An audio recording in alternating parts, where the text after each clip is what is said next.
നമ്മളെ ജീവിതത്തിലെ സംതൃപ്തരാണോ? ഈ ജീവിതത്തിൽ നമ്മൾ ശരിക്കും സംതൃപ്തരായിട്ടാണോ ജീവിക്കുന്നത്? അതോ നമ്മുടെ മനസ്സിൽ ഉറക്കമില്ല, എന്ത് ചെയ്യണമെന്നറിയാൻ മേല, എപ്പോഴും ഒരു മാനസിക വിഷമത്തിലാണോ നമ്മൾ കഴിയുന്നത്? ഞാനും നിങ്ങളും ഒക്കെ കണക്കാല്ലേ. നമുക്ക് എന്തോരം കിട്ടിയാലും നമുക്ക് സംതൃപ്തിയില്ല. എന്തോരം സമ്പാദിച്ചിട്ട് സംതൃപ്തിയില്ല, പണം ഉണ്ടായിട്ട് സംതൃപ്തിയില്ല, വീടുണ്ടായിട്ട് സംതൃപ്തിയില്ല, നല്ല ജോലി ഉണ്ടായിട്ട് സംതൃപ്തിയില്ല. നമ്മൾ ഒരിടത്തും ഒരു സംതൃപ്തി നമ്മൾ കണ്ടെത്തണില്ല അല്ലേ. നമ്മളിങ്ങനെ ഓടിക്കൊണ്ടിരിക്കുകയാണ്. ഞാൻ ലിയോ ടോൾസ്റ്റോയുടെ ഒരു കഥ പറയട്ടെ. അതിനകത്ത് പഹാബ് എന്ന് പറയുന്ന ഒരാളുണ്ട്. അയാൾ ആർത്തി കൊണ്ടെല്ലാം സമ്പാദിച്ചു കൂട്ടി. അത് കഴിഞ്ഞപ്പോൾ അയാൾ കേട്ട് നഗരത്തിലെ ഒരിടത്ത് ഒരു ഭരണാധികാരികൾ കുറച്ച് ഭൂമി, ഒരു പ്രത്യേക നിയമം അവിടെയുണ്ട്. അതായത് 1000 രൂപ കൊടുത്തിട്ടുണ്ടെങ്കിൽ നമുക്ക് ഇഷ്ടമുള്ളിടത്തോളം ഭൂമി ഓടിയോ നടന്നോ എങ്ങനെയാണെങ്കിലും നമുക്ക് കൈക്കലാക്കാൻ പറ്റും. അപ്പോൾ ഇയാൾ ആർത്തിയും പൂണ്ട നഗരത്തിലേക്ക് ചെല്ലുവാണ്. എന്നിട്ട് 1000 രൂപ കൊടുത്തിട്ട് അപ്പം അതുകൊണ്ട് രാവിലെ തൊട്ട് ഓടി തുടങ്ങിയിട്ടുണ്ടെങ്കിൽ സൂര്യൻ അസ്തമിക്കുമ്പോഴത്തേനും തിരിച്ചു വരണം. അത്രയും ഭൂമി എടുക്കാൻ പറ്റുള്ളൂ. ഇയാൾ എന്നിട്ട് പൈസയും കൊടുത്തിട്ട് അങ്ങ് ഓടാൻ തുടങ്ങി. ഓടി ഓടി ഓടി ഓടി സന്ധ്യ ആകാറായപ്പോഴത്തേനും അയാൾ ഒരു സ്ഥലത്ത് ചെന്നു. എന്നിട്ട് അവിടെ തൂമ്പയും കൊണ്ട് കിളച്ചടയാളപ്പെടുത്തിയിട്ട് അയാൾ തിരിച്ചോടി വന്നു. തിരിച്ചോടി ഭരണാധികാരികളുടെ മുമ്പിൽ വന്നപ്പോഴത്തേനും ഇയാൾ തളർന്ന് അവരുടെ മുമ്പിൽ ഹൃദയം പൊട്ടി മരിച്ചു പോയി എന്നാണ് കഥ. അപ്പോൾ ഇയാളുടെ ശവസംസ്കാര ചടങ്ങ് നടത്താൻ വേണ്ടി കൊണ്ടുപോയപ്പം ഒരാൾ ചോദിച്ചു, ഇയാൾക്ക് എന്തോ ഒരു ഭൂമി കിട്ടി എന്നിങ്ങനെ ചോദിച്ചു കഴിഞ്ഞപ്പം അവർ പറഞ്ഞു എന്നാണ് പറയണേ, അയാൾക്ക് എന്നാ കിട്ടിയത് 6 അടി മണ്ണ് കിട്ടിയെന്ന്. അയാളല്ലാണ്ട് വേറൊന്നും സമ്പാദിക്കുക, അയാൾ ഓടിയതും മിച്ചമായി പോയി എന്നൊരു കഥ. ഇത് തന്നെയാണ് നമ്മുടെ എല്ലാവരുടെയും ജീവിതത്തിൽ അല്ലേ. നമ്മളിങ്ങനെ ഓടിക്കൊണ്ടിരിക്കും. ഓടി ഓടി അവസാനം നമ്മുടെ എല്ലുകളും നമ്മുടെ എന്നാ പറയുക രക്തം മുഴുവൻ വറ്റിത്തീരും. അതുവരെ നമ്മൾ ഓടും. നമ്മുടെ ജീവിതം അങ്ങനെയാണ്, ഓടി ഓടി തീർക്കുക എന്നുള്ളതാണ്. അല്ലാണ്ട് ഇങ്ങനെ സമ്പാദിച്ചിട്ട് നമുക്ക് എന്താ കിട്ടണമെന്ന് പോലും നമ്മൾ ചിന്തിക്കുന്നില്ല അല്ലേ. നമുക്ക് ആർത്തിയാണ്, എന്തൊക്കെയോ വെട്ടിപ്പിടിക്കാനുള്ള ആർത്തിയാണ്. ശരിക്കും അതെ, എല്ലാ മനുഷ്യർക്കും ഉണ്ട് കേട്ടോ ഇത്. ഈ പറയുന്ന എനിക്കും ഉണ്ട്, എല്ലാം നേടിയെടുക്കണം. ഈ കുറച്ച് നാൾ മുമ്പ് വരെ എനിക്കും ഇങ്ങനെ കണ്ടതെല്ലാം മേടിക്കണം എന്നൊക്കെയുള്ള ആഗ്രഹങ്ങളുണ്ടായിരുന്നു. എന്തിനാന്നിപ്പം ഞാൻ ചിന്തിക്കും. നമുക്ക് ഒരു പ്രയോജനമില്ലാത്ത കാര്യമാണ് കേട്ടോ. ഇപ്പം യൂറോപ്യൻ രാജ്യങ്ങളിലെല്ലാം മിനിമലൈസ് എന്ന് പറഞ്ഞുകൊണ്ട് ഒരു പ്രസ്ഥാനം തുടങ്ങിയിട്ടുണ്ട്. അതായത് ഹലോ മിനിമലിസം എന്നാണ് അതിൻ്റെ പേര്. അതെന്താണെന്ന് വെച്ചിട്ടുണ്ടെങ്കിൽ ഏറ്റവും ചുരുങ്ങി ജീവിക്കുക എന്നാണ് അവർ ഉദ്ദേശിക്കുന്നത്. അതിന് വേണ്ടിയിട്ട് അവർ എന്നാന്ന് വെച്ചിട്ടുണ്ടെങ്കിൽ നമ്മുടെ വീടുകളിലോ നമ്മുടെ ജീവിത സാഹചര്യങ്ങളിലെല്ലാം ചിലവുകൾ ചുരുക്കി നമ്മൾ സമാധാനത്തോടെ ജീവിക്കുക. അവർ വീടാണെങ്കിൽ ചെറിയ വീടുകൾ, കുഞ്ഞു വീടുകളൊക്കെ ഉണ്ടാക്കുകയും സാധനങ്ങൾ വാങ്ങുന്നത് ചെറുതായിട്ട് ചുരുക്കി ജീവിക്കാനാണ് പറയുന്നത്. ഇനി നമ്മുടെ വീട്ടിലേക്ക് വരുവാണെങ്കിൽ നമ്മുടെ അലമാരികളൊന്ന് എടുത്തു നോക്കി. നമുക്ക് കുഞ്ഞുനാളിലുള്ള ഡ്രസ്സുകൾ സഹിതം നമ്മൾ സൂക്ഷിച്ചു വെച്ചേക്കാം. അത് ഒരു ദിവസവും 2 ദിവസമൊക്കെ ഇട്ട ഡ്രസ്സുകൾ നമ്മളിങ്ങനെ കൂട്ടി അടുക്കി വെച്ചേക്കാം. ആർക്കും കൊടുക്കുകയില്ല, ഒന്നുമില്ല. എന്നാൽ അത് ആർക്കെങ്കിലും കൊടുക്കുകയാണെങ്കിൽ അവർക്കെങ്കിലും ഉപകാരപ്പെടും. പക്ഷെ നമ്മൾ അതും ചെയ്യില്ല. നമ്മളതിങ്ങനെ കൂട്ടി വെച്ചോണ്ടിരിക്കും ഇല്ലേ. പാത്രങ്ങൾ മിക്ക വീട്ടിലും കാണും. ഒരു ലോഡ് കണക്കിന് പാത്രങ്ങൾ. ചിലർ വിരുന്നുകാർ വരുമ്പോൾ കൊടുക്കാനാണെന്നും പറഞ്ഞുകൊണ്ട് പാത്രങ്ങൾ സൂക്ഷിച്ചു. ചില ഫംഗ്ഷൻ വരുമ്പോഴാണെന്നും പറഞ്ഞുകൊണ്ട് പാത്രങ്ങൾ, അത് വലിയ വലിയ പാത്രങ്ങൾ 1000, 5000, 7000 ഒക്കെ രൂപ കൊടുത്താണ് മേടിച്ചു വെക്കുന്നത്. അതങ്ങനെ സൂക്ഷിച്ചു വെച്ചേക്കും. എന്തിനാന്നേ ഇങ്ങനെ സൂക്ഷിച്ചു വെക്കുന്നത്? ഇപ്പം ഏതെങ്കിലും കാറ്ററിംഗ് സർവീസുകാരോട് പറഞ്ഞിട്ടുണ്ടെങ്കിൽ അവർക്ക് നമുക്ക് ആവശ്യമുള്ള മിച്ചം പാത്രം അവർ കൊണ്ടുതരും ഇല്ലേ. പിന്നെ നമ്മൾ ഈ പാത്രം മേടിച്ച് സൂക്ഷിച്ചു വെച്ചിട്ട് എന്താ കാര്യം ഇരിക്കുന്നത്? നമ്മൾ ചുമ്മാ പൊട്ട ബുദ്ധിയും കൊണ്ടാണ് ഇങ്ങനെ പാത്രങ്ങൾ മേടിച്ച് സൂക്ഷിച്ചു വെക്കുന്നത്. തുണി നല്ലതാണെങ്കിൽ നമുക്ക് ആർക്കെങ്കിലുമൊക്കെ കൊടുക്കാൻ പറ്റും. അത് സൂക്ഷിച്ചു വെച്ചിട്ട് ആർക്കും ഉപയോഗമില്ലാത്ത രീതിയിൽ നമ്മളത് കത്തിച്ച് കളയും ഇല്ലേ. നമ്മൾ കല്യാണ സാരി ഒന്ന് മേടിക്കണമെന്ന് ഓർത്ത് നോക്കി. ഇപ്പം മേടിക്കണ കല്യാണ സാരികളുടെ വില ഒരു ലക്ഷക്കണക്കിന് രൂപ മുടക്കമുള്ള കല്യാണ സാരികളാണ് ഇപ്പോൾ പെൺകുട്ടികൾ മേടിക്കണത്. ആൺകുട്ടികളുടെ ആണെങ്കിലും ഒരൊറ്റ ദിവസം അവർ ഉപയോഗിക്കും. ആൺകുട്ടികളുടെ ഡ്രസ്സാണെങ്കിൽ നമ്മൾ 50,000, 1,00,000 രൂപ വരെ കുർത്തകളും അതും ഇതൊക്കെ ആൺകുട്ടികളാണെങ്കിലും കല്യാണത്തിന് വേണ്ടി ഒരു ദിവസത്തിന് വേണ്ടി മേടിക്കുന്നത്. എന്നിട്ടത് ചുമ്മാ കളയുകയാണ്. അത് കുറച്ച് കഴിയുമ്പോൾ അവർക്ക് പാകമല്ലാണ്ടായി അവരവിടെ ഇട്ട് ആർക്കെങ്കിലും കൊടുക്കുമോ? അതും ചെയ്യില്ല. അങ്ങനെ എന്തോരം പൈസ നമ്മൾ ദൂർത്തടിച്ച് കളയുന്നുണ്ടല്ലേ. അതേപോലെ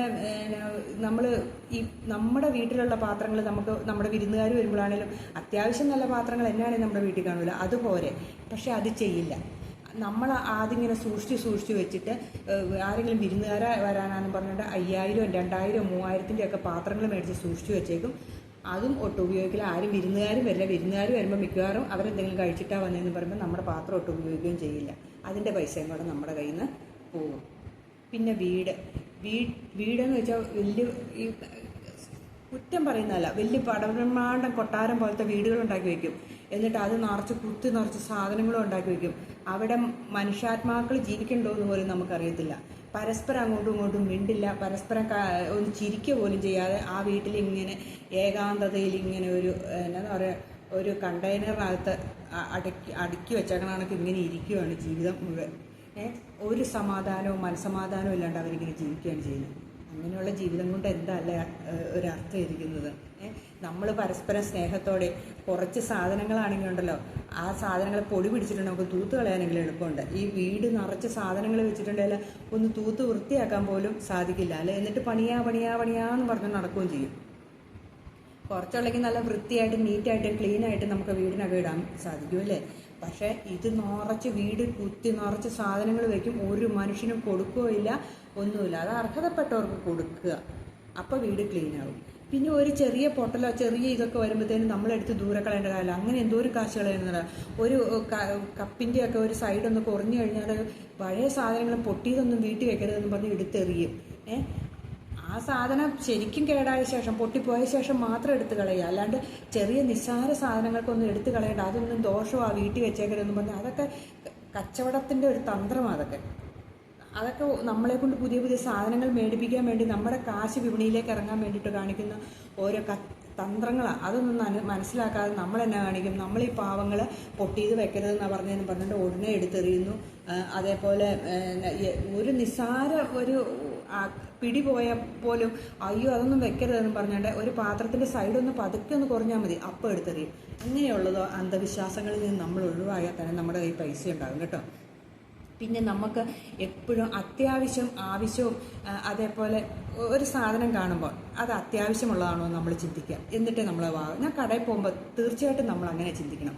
അത്യാവശ്യമുള്ളതാണോ, നമ്മൾ ഇഷ്ടപ്പെട്ടിട്ടാണോ വാങ്ങണത്, അതേപോലെ ഇത് പിന്നീട് ഉപയോഗിക്കുന്നതാണോ. ഈ 3 കാര്യങ്ങൾ നമ്മൾ ഉറപ്പായിട്ട് തീരുമാനിച്ചിട്ട് നമ്മൾ കടയിൽ പോകാവുള്ളൂ. നമ്മൾ കാണിക്കുന്നത് എന്താണെന്നറിയാമോ, നമുക്ക് അത്യാവശ്യമുള്ള സാധനം മേടിക്കും, അതിൻ്റെ കൂടെ നമ്മുടെ ഇഷ്ടത്തിന് പ്രാധാന്യം കൂടുക. ഇഷ്ടമുള്ള സാധനം കൊണ്ട് ഒരു പ്രയോജനമില്ല. അത് നമുക്ക് വീട്ടിൽ കൊണ്ട് ഷോക്കേസിൽ വെക്കാമെന്ന് മാത്രമേ ഉള്ളൂ. നമ്മുടെ കയ്യിൽ പൈസയാണ് പോകുന്നത്. അത് നമ്മൾ ചിന്തിച്ചാൽ മതി.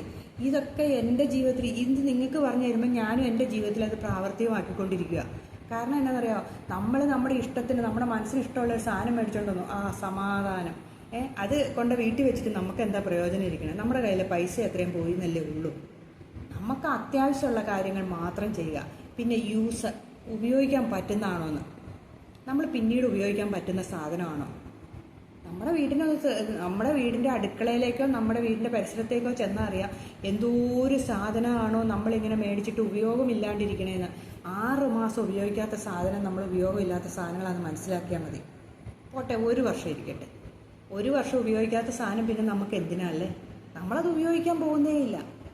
ചില വീടുകളിൽ ഓവൻ, അതേപോലെ ഈ ബ്രെഡ് റോസ്റ്റ് ചെയ്യുന്ന സാധനങ്ങൾ ഇങ്ങനെയൊക്കെ ഇരിക്കും. വർഷങ്ങളായിട്ട് ഉപയോഗിക്കാത്ത സാധനങ്ങൾ ഇരിപ്പുണ്ടായിരിക്കും. എന്തോരം രൂപ കൊടുത്ത് 15,000 20,000 രൂപയൊക്കെ കൊടുത്ത് മേടിച്ച സാധനങ്ങൾ വരെ കാണും. നമുക്ക് ഒരു പ്രയോജനം ഇല്ലാണ്ട് ആ വീട്ടിലിരിക്കുമായിരിക്കും ചെയ്യണേ അല്ലേ. പിന്നെ നമ്മൾ വീട്ടിലെ ഭക്ഷണ സാധനങ്ങൾ നമ്മളെപ്പോഴും ശ്രദ്ധിക്കണം. നമ്മൾ എന്തോരം ഭക്ഷണം വേസ്റ്റാക്കി കളയണേ നമ്മൾ ശ്രദ്ധിക്കണം. അത് നമുക്ക് ലളിതമായിട്ട് ജീവിക്കാൻ സാധിക്കും. നമുക്ക് ആവശ്യത്തിനുള്ള ഭക്ഷണം മാത്രം ഉണ്ടാക്കുക, ആവശ്യത്തിനുള്ള ഭക്ഷണം മേടിക്കുക. ഒരാഴ്ചത്തേക്കുള്ള ഭക്ഷണം മേടിക്കുക, ഒരാഴ്ച കഴിഞ്ഞിട്ട് പിന്നെ പുതിയത് മേടിക്കുക. അപ്പം നമുക്ക് വേസ്റ്റായി പോവില്ല. ചിലർ ഒരു മാസത്തേനുള്ള പച്ചക്കറിയൊക്കെ മേടിച്ചിട്ട് ഇങ്ങനെ കൊണ്ടുപോയിട്ടേക്കും. അത് ചീത്തയായിട്ട് കൊണ്ട് വേസ്റ്റ് ബാസ്ക്കറ്റിൽ കൊണ്ട് തള്ളിക്കളയുകയും ചെയ്യും. ചിലരുണ്ട് ഒരു ലോഡ് ചോറൊക്കെ ആയിരിക്കും കൊണ്ട് വൈകുന്നേരം കൊണ്ട് ഈ വേസ്റ്റ് ബിന്നിലേക്ക് കൊണ്ട് തട്ടുന്നത്. നമ്മൾ എന്തിനാ അങ്ങനെ വേസ്റ്റാക്കി കളയുന്നത്? നമ്മളൊന്ന് ഓർത്ത് നോക്കി, നമ്മുടെ രാജ്യത്ത് എന്തോരം പട്ടിണി പാവങ്ങൾ കിടപ്പുണ്ടെന്ന്, ഒരു നേരത്തെ ആഹാരത്തിന് വേണ്ടിയിട്ട് കൈനീട്ടിയിരിക്കുന്ന എന്തോരം പേരുണ്ടെന്ന് നമ്മളൊന്ന് ചിന്തിക്കണം അല്ലേ. നമ്മൾ മധുവിൻ്റെ നാടല്ലേ, കേരളത്തിലല്ലേ മധുവിനെ അരി മോഷ്ടിച്ചു എന്നും പറഞ്ഞ് അടിച്ചു പോകുന്നത്. അപ്പം നമ്മൾ ഈ തട്ടിക്കളയുന്ന ആഹാരങ്ങൾ നമ്മളൊരു വിലയില്ലാതെ കളയണേ. അവിടെ എന്തോരം രൂപ നമുക്ക് സേവ് ചെയ്യാൻ പറ്റുമെന്നറിയാമോ? എത്ര രൂപ നമുക്ക് സേവ് ചെയ്യാൻ പറ്റുന്ന സ്ഥലങ്ങളാണ് ഈ അരി ഭക്ഷണ സാധനത്തിൽ കൂടെ വേസ്റ്റാക്കി കളയാണ്ടിരുന്നാൽ തന്നെ നമുക്ക് ഇഷ്ടം പോലെ പൈസ സേവ് ചെയ്യാൻ പറ്റും. അങ്ങനെ നമ്മൾ സേവ് ചെയ്യുക.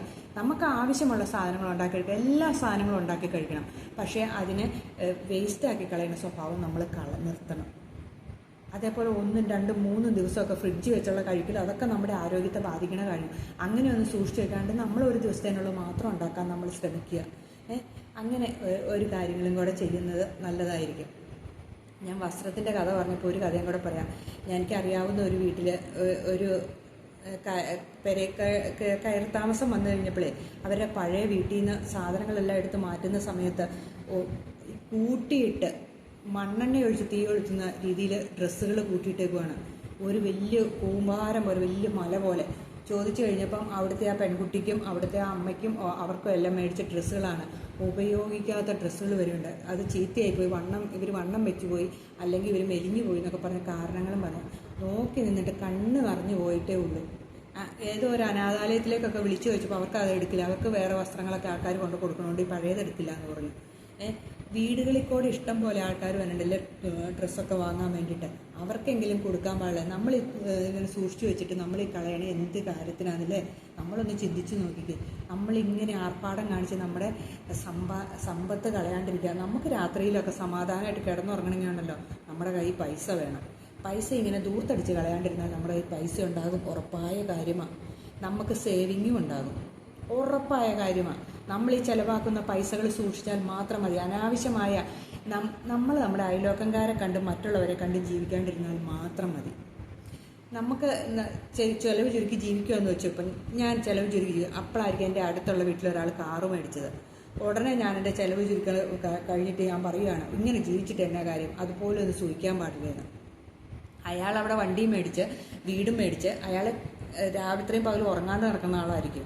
എങ്ങനെ പൊങ്ങച്ചത്തിന് വേണ്ടി മേടിച്ചു വെച്ചേക്കുമായിരിക്കും. നമ്മൾ ചിലപ്പോൾ സമാധാനത്തോടെ കിടന്നുറങ്ങിക്കൊണ്ടിരിക്കണവരായിരിക്കും. ഏതാ ഇതിനകത്ത് നല്ലത്? നമുക്ക് മേടിക്കാം. നമ്മളെ സേഫായി കഴിഞ്ഞിട്ട് നമുക്ക് എന്തും മേടിക്കാം. മേടിച്ചു എന്ന് വെച്ചാൽ അനാവശ്യമായിട്ട് നമ്മളാകെ കുറച്ച് കാലം ഈ ലോകത്ത് ജീവിക്കുന്നുള്ളൂ അല്ലേ? ഞാൻ കേട്ടിട്ടുണ്ട്, നമ്മൾ ഒരു മഴ പെയ്യുമ്പോഴും വെയിലടിക്കാണ്ട് കയറി കിടക്കാനുള്ള ഒരു സ്ഥലമാണ് നമ്മുടെ വീട്. അതിനുള്ളതേ നമ്മുടെ വീടിൻ്റെ. പിന്നെ നമ്മൾ വിട്ടടിച്ച് പോകും ഈ ലോകത്തുനിന്ന്. അപ്പം നമ്മളിതിലേക്ക് കാശുകളിങ്ങനെ മുടക്കി നമ്മൾ ദരിദ്രവാസിയായി ജീവിക്കണേക്കാളും ഭേദമല്ലേ ഇതല്ലേ? നമ്മൾ ഒത്തിരി ചിലവാക്കാതിരിക്കുക. എനിക്കതേ പറയാനുള്ളൂ. ചിലവാക്കി ജീവിതം കഷ്ടപ്പെടുന്ന ഒത്തിരി പേരെ കണ്ടതുകൊണ്ട് മാത്രമാണ് ഇങ്ങനെ പറയുന്നത് കേട്ടോ.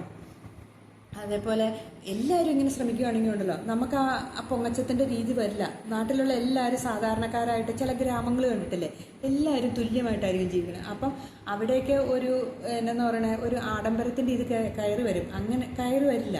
അപ്പം നമ്മളെല്ലാവരും അങ്ങനെ ശ്രമിക്കുകയാണെങ്കിൽ എല്ലാവരും തുല്യമായിട്ട്, ഇപ്പം ഞാൻ പറഞ്ഞില്ലേ ഒരു ഹലോ മിനിമൈസ് എന്നും പറഞ്ഞുകൊണ്ട് ഒരു ഇത് വരുന്നുണ്ട് യൂറോപ്യൻ രാജ്യങ്ങളിലൊക്കെ പറഞ്ഞില്ലേ, അവിടെ അങ്ങനെ എല്ലാവരും ആവുകയാണെങ്കിൽ ഒന്ന് ഓർത്ത് നോക്കിയേ, എല്ലാവരുടെയും കയ്യിൽ കാശും പണവും എല്ലാം ഉണ്ടാവും അല്ലേ? അങ്ങനെ ജീവിക്കാൻ നമ്മൾ ശീലിക്കുകയാണെങ്കിൽ നമുക്ക് സമാധാനത്തോടെ കിടന്നുറങ്ങാൻ പറ്റും. ചിലരുണ്ട് ഓഫീസുകളിലൊക്കെ പോയി ജോലി ചെയ്യണവർ, ഓഫീസിൽ അവർ ഇല്ലെങ്കിൽ ഒന്നും നടക്കില്ല, എൻ്റെ കീഴിലാണ് നടക്കണേ, എന്നിട്ടിങ്ങനെ ഹാർഡ് വർക്ക് ചെയ്യുകയാണ്. അവരില്ലെങ്കിലും ആ ഓഫീസ് അങ്ങനെ നടന്നു പോകും അല്ലേ? ഒരാൾ മരിച്ചു പോയി കഴിഞ്ഞാൽ ആ സ്ഥാപനത്തിന് ഒരു കോട്ടവും വരാൻ പോകുന്നൊന്നുമില്ല. പക്ഷെ ചിലർ പറയണ കേട്ടാൽ കുടുംബവും ഇല്ല, വീടും ഇല്ല, എല്ലാം ഇല്ലാണ്ട് ഓഫീസ് മാത്രം ശരണമെന്നും പറഞ്ഞുകൊണ്ട് ജീവിക്കുന്ന കുറേ പേരുണ്ട്. അവരെ ജീവിക്കുന്നേ ഇല്ല എന്ന് വേണമെങ്കിൽ പറയാം. അങ്ങനെയുള്ള കുറേ ആൾക്കാരുണ്ട്. ചിലരുണ്ട് വീട്ടിൽ ഞാനുണ്ടെങ്കിൽ മാത്രം എല്ലാ കാര്യങ്ങളും, ഞാനില്ലെങ്കിൽ വീടെല്ലാം കൂടെ നശിച്ചു പോകുന്നുള്ളത്. ഒരു കുഴപ്പവും വീടിന് പറ്റാൻ പോകില്ല. ആരില്ലാണ്ട് വന്നാലും വീട് അതിലും ചിലപ്പോൾ ബെറ്ററായിട്ട് നടന്നു പോയിരിക്കും ഇല്ലേ? ചില ഭർത്താക്കന്മാരുണ്ട്, ഞാനങ്ങ് പോയാൽ എൻ്റെ ഭാര്യ എന്നെ ചെയ്യുന്നു, ഭാര്യ അതിൽ അടിപൊളിയായിട്ട് ജീവിക്കും.